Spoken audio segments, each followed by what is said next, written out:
Welcome to another episode of the All Pop No Culture podcast. I'm your host this week, Kevin. I'm all alone again this week. Everybody had stuff to do, so I'm just going to jump in and knock this thing out. Uh, let you in on a little behind the scenes fun this week.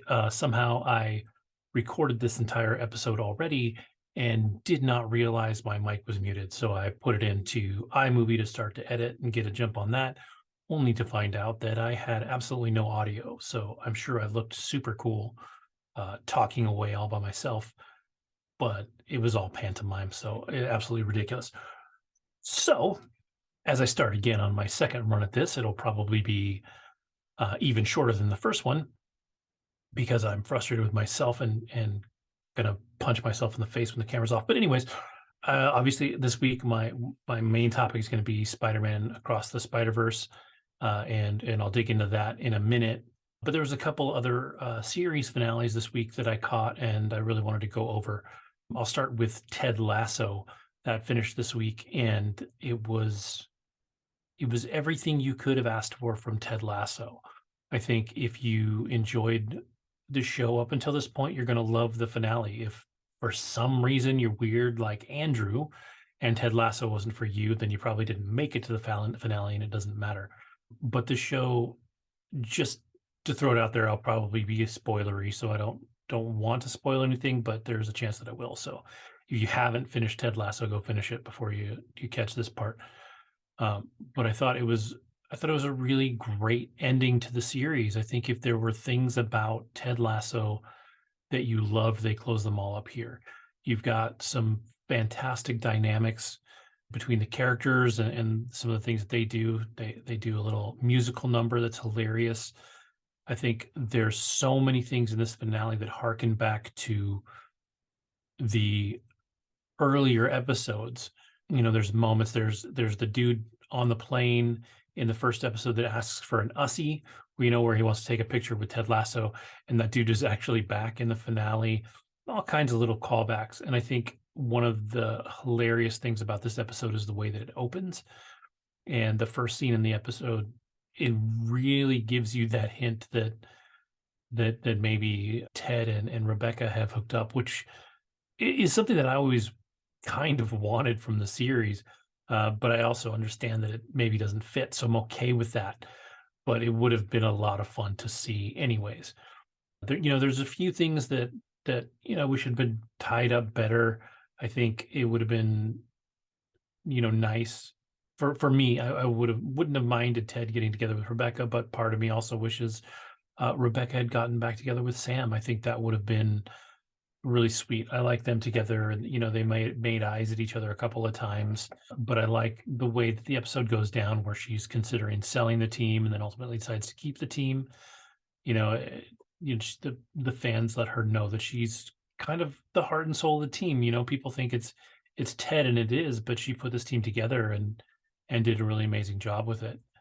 There's some really great stuff in this final episode or the final couple of episodes with the moms. Ted Lasso's mom shows up, and the kind of, it's not an argument, but kind of the breakdown that he has with his mom at the end of the episode is really great. I think watching this season, if you've loved Ted Lasso, 1 and 2, there's a lot of people that didn't love season 3 in comparison. If you look at the ratings on IMDb, they're all a little lower, and they even drop down. One episode has like a 6.5 at one point. So it's definitely a lower rated episode, but the finale ends really high with a 9.5. And I think that's very indicative of what that does as a whole for the series. If you, like I said, if you liked the series, this ending is perfect. It really does close everything out. It doesn't leave you any hanging strings.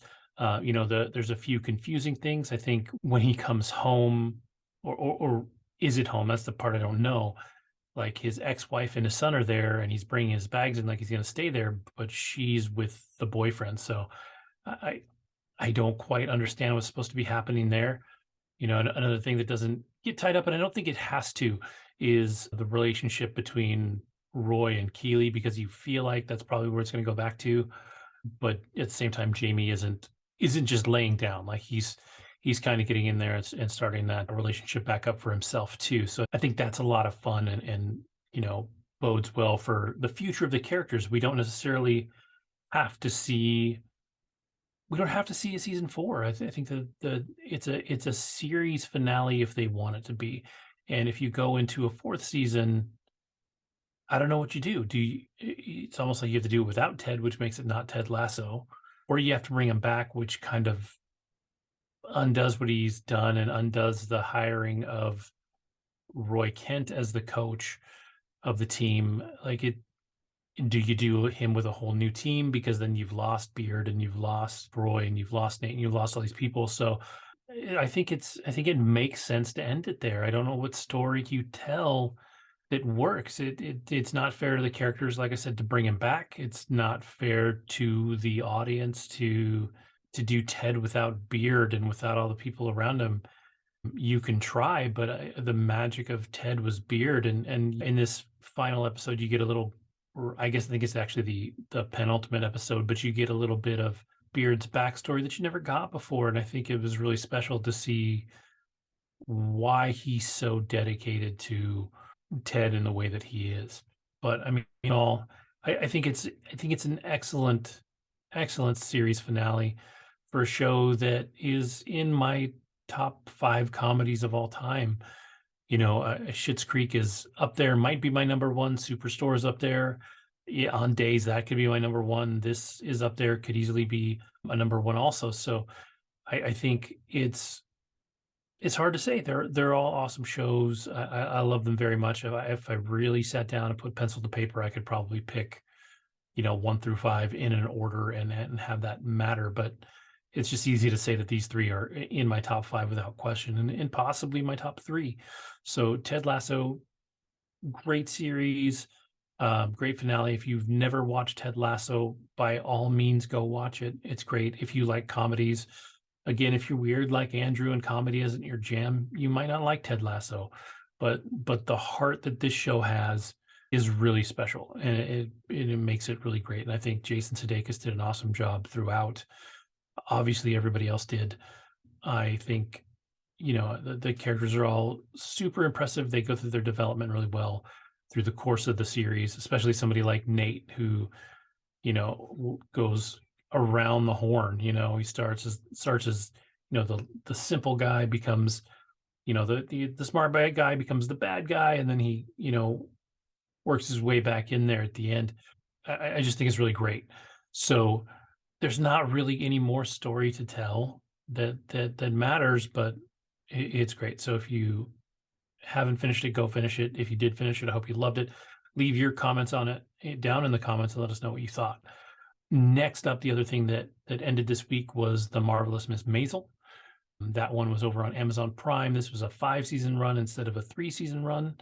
This 5th season has been, for me, a little up and down. I didn't think it needed the time jumps, at least not as many as they did, but they worked. You know, the one that kind of bothered me was the time jump with the daughter.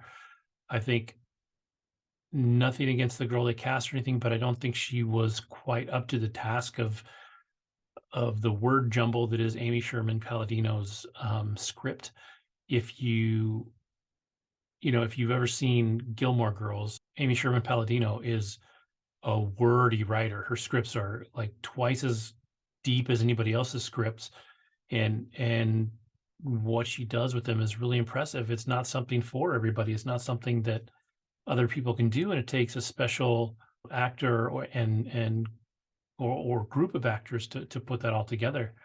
But you know, putting that aside, you know, most of the time jumps work. I think they work better in in context after finishing the season.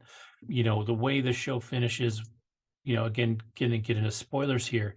You know, they resolve the relationship that they show broke at some point between Susie and Miriam, and going back, you know, and looking at the things that developed in the season, you know, you can see how she got to where she was. And one of the things about the finale that's almost sad, but also works, is she's she's been so successful and she's done so much to make her career what it was, that she's walking through this huge house that she has, and she's, walking through this living room that is just like probably twice the size of my house. It's just huge. She eats dinner and she got this huge dining room that seats like 25, 30 people, and then she ends up eating in the kitchen while people work around her because she doesn't have anybody. And so the whole finale really plays out, or not the whole finale, but this whole last scene plays out like she doesn't have anybody. And then right at the end, she gets on the phone with Susie, and they have, a moment that shows that they're back to where they were. I think it's really kind of beautiful, and I think it shows that, that they really care for each other. One of the moments in the finale here, they talk back to Susie's history and how she's only been in love once, and it was with a woman that ultimately turned out to be the wife um, of Miriam's boss on her show. And so that was the only time that Susie's ever been in love. And then when Miriam asked her if she's ever been, in love again, she kind of, I forget what she says, but something like maybe or something like that. And it kind of implies, with the look that she gives, that maybe she's a little in love with Miriam, and that's why she's thrown so much of herself into this. And what I kind of like about the finale is that they don't dive too far into it. Like, they don't force it. They don't make it so blatant that they're just in love with each other and that's all there is. Um, but it but it works. And then so the way that they finish the show, they 100% love each other without question. They are the most important person in each other's lives. I think it's really great. Again, it's just like kind of like Ted Lasso. If you really loved the show and you really dug what was going on in this final season, then the series finale is kind of perfect. I don't think there was anything that needed to be buttoned up too much further. I would have liked a little more from her ex-husband's, past and his jail time, and maybe how that resolved in the future. It just seemed like they were okay, and she was always there for him when he was in jail. But I didn't necessarily need them to get back together, but I would have liked to see a little resolution from those characters. But yeah, I mean, overall, it works, and it works really well. I think there's a few characters that I wish had made a comeback too. I think I would have liked to have seen um, Zach Levi's character come back. I thought he was great, but they didn't need him. It would just be nice. One character that finally made his comeback here at the end that was interesting was Lenny Bruce. I thought it was kind of interesting that a show that works the way this one didn't deal with the death of Lenny Bruce. They kind of dealt with the failure of Lenny Bruce, like him falling apart at the end of his career, but they don't deal with him passing away and how that would have impacted Miriam, at least for a while. And I think that maybe that's a missed opportunity. I don't know. But otherwise, like, there's not a lot missing from the end there. I thought it was really special. I think the final episode is called, 4 minutes, and it's about the 4 minutes that she steals at the end of her the show she's been writing on. And I thought it was a perfect closure, a perfect balance to what she did in the first episode, where she just kind of went up on stage and took over the stage, and that's what launched her comedy career. And then here in the finale, she's getting screwed over by her boss because he doesn't want her up there. And she just says, you know what, fuck it, I'm going to do it. And she grabs the mic and goes off for 4 minutes. And it's this great comedy bit that obviously launches her career to the point we see at the very end where she's, on the phone with Susie. And I just think it was really great. I don't have a lot more to say about it. The third season was great. Funny enough, looking at the ratings on IMDb, which is, not perfect for any reason, but Ted Lasso had a 9.5. This had a 9.6. So in theory, it's the better season finale. I think Ted Lasso for me was a better series finale, only because I think it benefits from a 3-season tight story arc where they knew from the beginning they were telling a 3-season story. Miss Maisel has the feeling that, that maybe were working a little open-ended. Maybe they wanted to go a little longer or a little shorter and stretched or something like that. But, Ted Lasso had a definite plan from the beginning and they executed that. This one ends great. I don't have any complaints about Miss Maisel ending or the way that it ended. It just didn't feel quite so like hardcore. This is what we're gonna do, and we're gonna get there. But it was pretty awesome. So I definitely recommend finishing off Miss Maisel. And if you've never watched it, by all means, fire up Amazon Prime and go watch Miss Maisel. It's a fantastic show. So now for the main event. You've stayed this long for some reason. Maybe you skipped ahead in the chapters in the bottom for some reason. If you're watching this, I appreciate it. Maybe you like me. I don't know. I try to do my best. But Spider-Man Across the Spider-Verse, I thought this was a fantastic movie. I think it's the best of probably the best Spider-Man movie. I don't know that it's, the best comic book movie ever made, although some people are suggesting that maybe it is. I likened it to Infinity War. I will probably have some spoilers in here, so I apologize if you haven't seen it. But I likened it to Infinity War because of the way that it ends. It ends on a little bit of a cliffhanger, like Infinity War did. It's a lot of action, like an Infinity War is. It sets up this final showdown kind of thing, like it did with Endgame. So for me, I'm not necessarily comparing quality of the films or the films themselves, but there are things in this universe that reminded me of Endgame, or sorry, Infinity War. So that is my comparison. I give this film like a 9.5. Like it's really good. I think Guardians was better. I think Guardians was better because that film was closing out what it was doing, and there's so much heart and so much emotion and so much power in Guardians 3 that even though Spider-Verse had actually a good amount of emotion and a great family story and the things like that that are in there, I think this is still has left more on the table to tell, whereas Guardians was finishing its story. So for me, Guardians was the better film this season or this year. That being said, this film is just a visual crazy masterpiece. Like behind me, you see, what amounts to really one kind of art style, and that's great. And then that's definitely, all across the film. But one of the things that makes this film so magical, and it was in the first one too, but is just all of the different art styles that they use and how it transitions between these art styles. And it's really engrossing to watch and see it come through, how they can go from, like a almost painted style like this to a CGI style that works really well, and even do both at the same time and merge from one to the other really smoothly. I think it was really beautiful. I thought it was absolutely eye-catching. You can't really take your eyes off of the show ever. So, opening up, it's really interesting that the show really opens up on Gwen Stacy, which I thought was interesting. You get a whole bunch of backstory from her character that I didn't know we had. We figure out kind of why she's the loner that she is, why she is, who she is and some of the things she's gone through. And I think that really sets up, actually, it kind of sets up a bunch of stuff from the first film too. It's just, who she is and why she's so standoffish, and it works really well. And then, that you have this long opening that's all about her, and then we meet Miguel O'Hara and Jessica Drew, and they kind of pull, because of the way things go down in that opening scene, they pull her into this kind of almost like TVA from the MCU, right? Like they've set up this Spider-Verse authority on keeping the timelines clean and keeping the universes clean. And so she gets pulled into searching for anomalies with them. So as the film plays out, we see, after she gets pulled in, we go back to Miles and his universe, and he's living his life, the best that he can. He's trying to make the best of it. His parents are trying to help him get into school.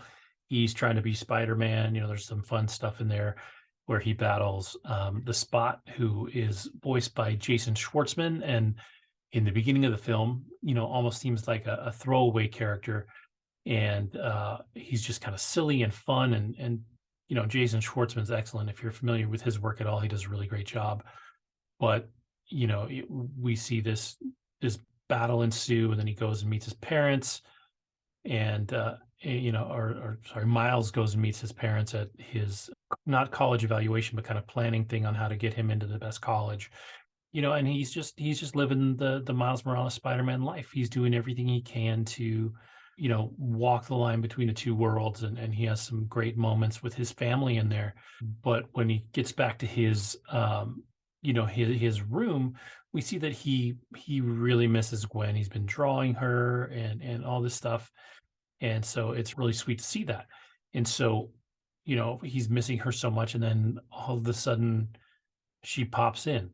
And so they have, their really sweet moment together. And it feels like for just a minute she's there just for him.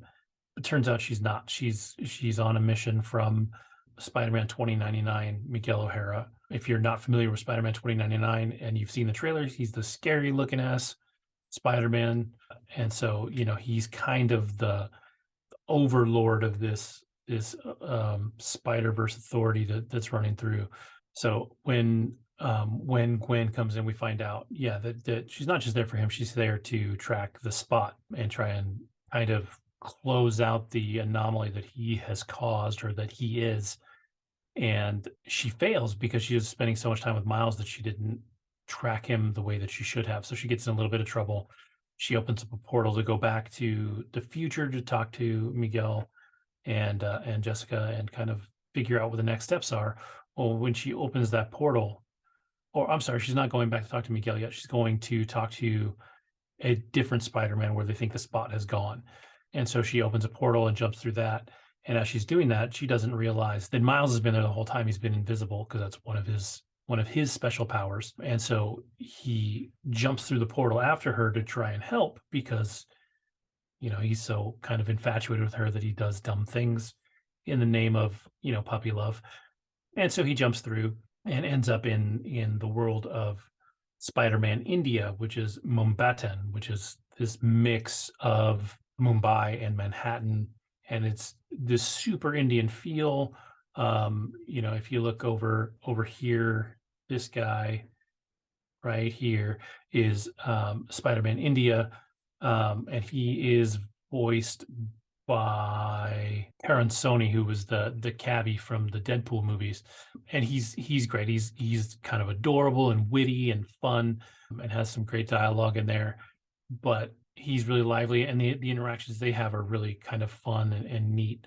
But some of the things that they do once Miles shows up there unannounced and uninvited sets off an even bigger chain of events that force them to bring Miles then into the future and see this kind of spider authority and all these other Spider-Men, and ultimately meet Miguel O'Hara and the team. So now in the future, we meet all of our other Spider-Men. Miles meets Jessica Drew, who's voiced by Issa Rae. I think she does a great job. We've got Spider-Man India's there. You've got a Spider-Punk Spider-Man, played by Daniel Kaluuya, who does a great job. Jake Johnson's there again. I didn't talk about it, but I think Haley Steinfeld kind of steals the show in this one. The work that she's done as a voice actress in this film is great. If you haven't seen Arcane, she's a voice actress in that, and probably the main voice actress in that, and she's incredible in that. I'm excited to see where she goes with Kate Bishop in the MCU, but she's doing an awesome job. So, anyways, we're there with all these, with all these Supermen, and there's so many great cameos in here with all the Supermen we see. Obviously, we talked about Jake Johnson's Superman. Superman. Jake Johnson's Spider-Man shows up. One of the ones that's great is, if you've watched the MCU Spider-Man films, in the very first one, Donald Glover shows up as one of the first criminals that Spider-Man stops. Well, that character is Miles Morales' uncle. So even though in the MCU we haven't met Miles Morales, we've met a family member, which would indicate that Miles Morales exists in the MCU. He just hasn't become Spider-Man yet, or we haven't seen him do anything Spider-Man-ish yet. But what happens in this future and this kind of Spider-Man authority, they have all these villains locked up that they need to send back where they need to go. And one of the ones they bump into is Donald Glover as Prowler. So he's got his full uniform on. So that's a really neat little crossover. There's a scene that has both Andrew Garfield Spider-Man and Tobey Maguire Spider-Man in it. And that's cool. In one of the scenes where Spider-Man is fighting the Spot, they're bouncing through dimensions as they go fighting. They jump into the Tom Hardy's Venomverse, which is pretty great. They jump into a Lego Spider-Man universe, which is hilarious.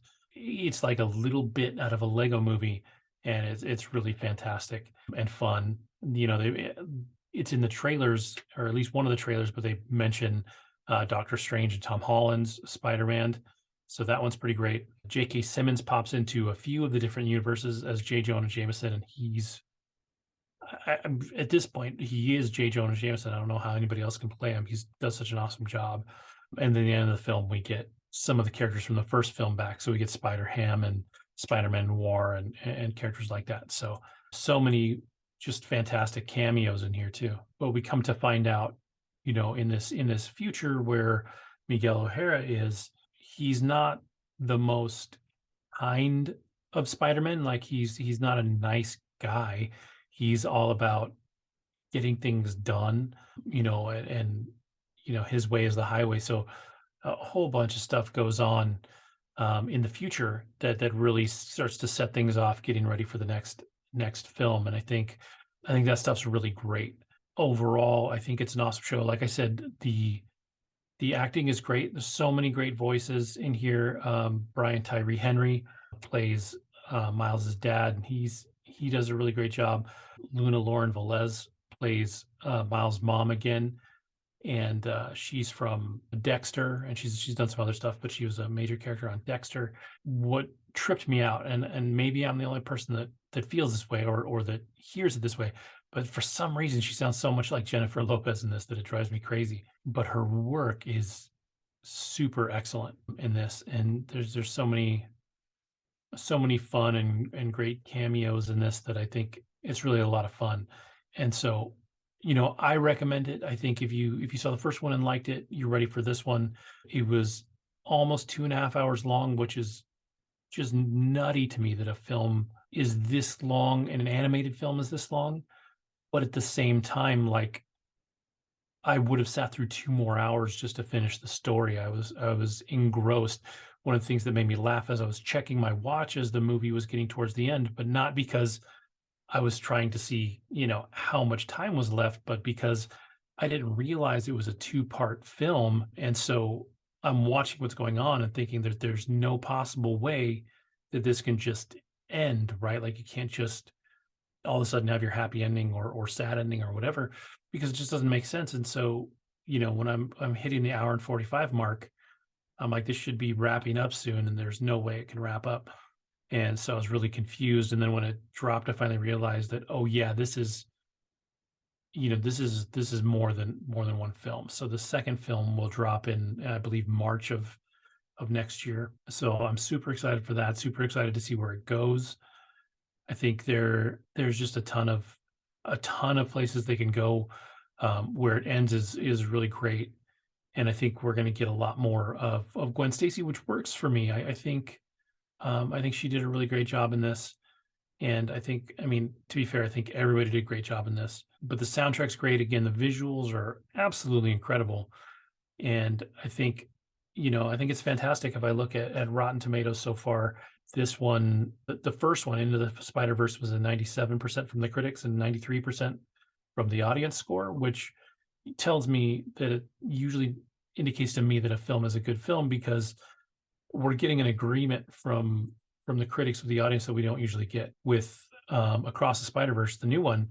It's got a 95% from the critics, which is a hair lower than the first one, but it's a 96 from the audience, so it's a hair better. For me, this is the better of the two films. Like I said, it really makes me excited for the third one. But to me, that just says they're really good films, and this film was really good. So with that being the review that it was, I'd say go out and watch it if you haven't already, and enjoy it. I think what was interesting, and I didn't expect it, but coming out of the theater with my kids, my oldest said that he's really excited to watch it again, but he doesn't want to watch it on the big screen again, because there's so much going on. There's so much visual stuff to take in that when you're looking at the middle of this giant screen, you're missing something that's happening over here on the sides.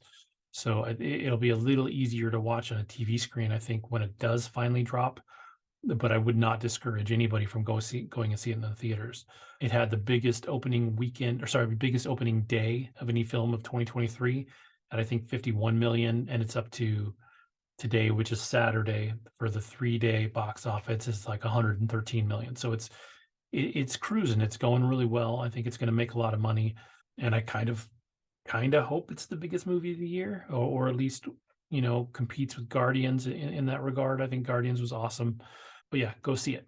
For new content, that's really all I've got this week. I finished Fubar, which we talked about last week. There's not really anything to add to that review of Fubar. I think we talked about how good or how fun the show was. It's fun. The finale's fun. Sets up a second season. It would be a little different, but really interesting. I think you get to keep most of your characters around, and the things that you would have loved from the first season should be there in the second season if they get it. So there's that. Coming up this week, next week, or sorry, in the next episode, I'll have watched Transformers: Rise of the Beasts. So I'll talk about that. I'm sure I'm the only person on the whole cast of characters from our side that's going to watch it. My youngest loves the Transformers, so I'm taking him. But there's no reason anybody else should see it. I'm sure it's not going to be great, but it'll be fun. So I'll talk about that next week. Andrew will be on. He's going to try and watch Spider-Man before he comes on. So if he does that, we'll talk about that a little bit more and just get, a little bit of banter back and forth about it, which I think is good. And then there's a couple of shows coming out this week that look kind of interesting. There's a show coming out on Peacock on Thursday, the 8th, called, based on a true story. And to me, it looks like a different alternate version of The Flight Attendant. It stars Kaylee Cuoco and Jason Bateman. And yeah, it just looks like a wacky, comedy thriller, like I said, very much like The Flight Attendant in the way that it looks. It's funny that it's Kaylee Cuoco again. She actually looks just like her character from Flight Attendant. So we'll see. It looks fun, so I'm excited to watch it. I enjoyed Flight Attendant, so if it's similar in any way, I think it'll be a lot of fun.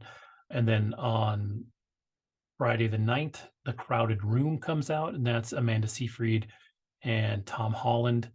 It is a psychological thriller. It's like a murder mystery kind of thriller, or at least I think it looks like he is in fact a murderer or charged with murder, and so we're trying to figure out what happened in that story. I don't know a ton about it yet, but that one's over on Apple TV Plus. But getting the chance to see Tom Holland do something other than Tom Holland Spider-Man is always fun. But that's all I've got. This is a short episode. I managed to keep it tight. Now that I've shot it for the second time, I have less to edit, so I hope you enjoy it. As always, I hope you enjoyed the episode. If you haven't already, give the episode a like. I've got a subscribe button down here somewhere, so you click on that if you haven't subscribed yet. Made that nice and easy for you. But with that, have a great week, and